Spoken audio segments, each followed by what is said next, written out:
A lot has to do with perceptions, interpretations, and conclusions drawn from certain statistics.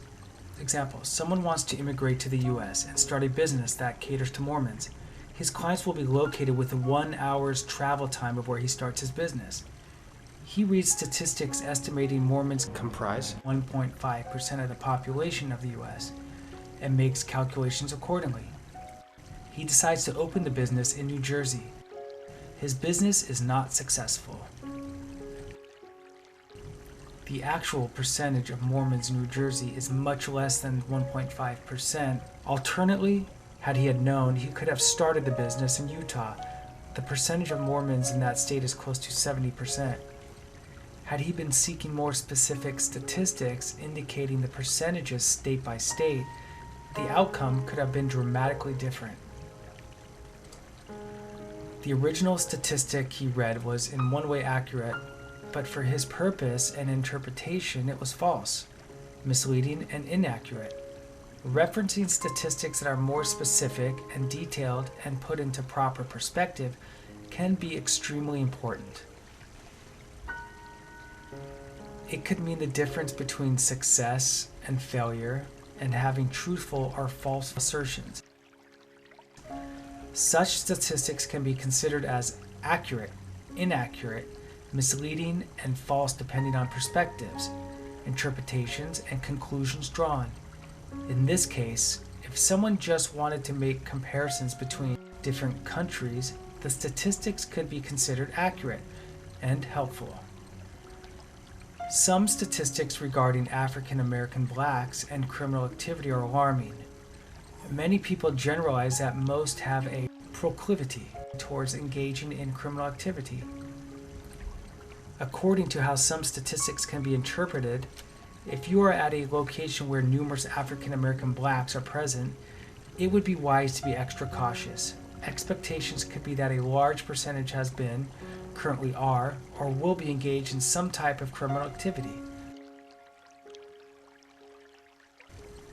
So would you be apprehensive if you were at a gathering with Barack Obama, Colin Powell, Condoleezza Rice, Beyonce Knowles, Will Smith, Denzel Washington, Oprah Winfrey, Kanye West? Would you hold on to your purse if Oprah was headed your way? Would you check your wallet if Kanye passed by a little close? Actually, maybe a good idea. Just kidding. Depending on the context, some statistics can be rendered practically meaningless. Generalized statistics can foster inaccurate, negative stereotypes. Some statistics achieve a false sense of validity because they are accurate in some respects. At the same time, there can be some truth to some stereotypes and perceptions based on a number of reasons. And some exaggerated stereotypes and perceptions are reinforced by occasional similarities that often result in excessive credibility attributed to them.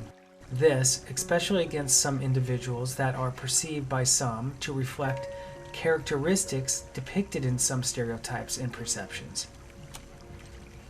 However, in some cases it may be unwise and even irresponsible to ignore certain stereotypes and perceptions.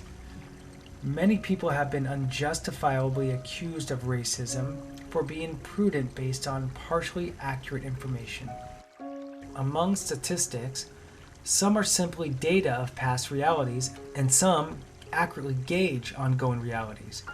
Although variable, it can always be clear how certain statistics are applicable to some individual cases. In some cases, it's similar to odds betting.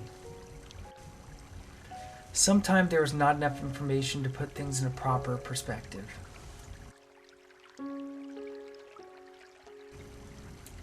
Here's an example. Many people want to engage in sexual intercourse but do not want a resulting pregnancy.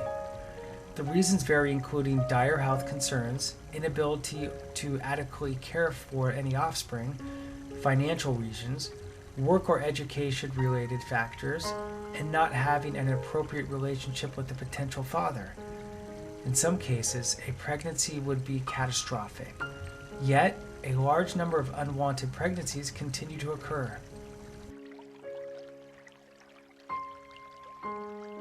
Many women elect to, are persuaded to, or forced to have an abortion.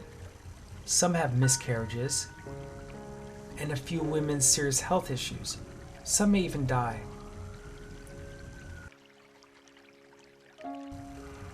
Among the pregnancies that come to term, some involve birth defects. Some are born into very adverse situations. The situation of others can go from excellent to poor. There are a myriad of consequences and effects for the children, the parents, others, society, and future generations of some of the offspring. The reference here is of women that would have not otherwise engaged, but for their confidence in certain birth control methods. Statistically, there is a relatively high rate of failure with some forms of contraception.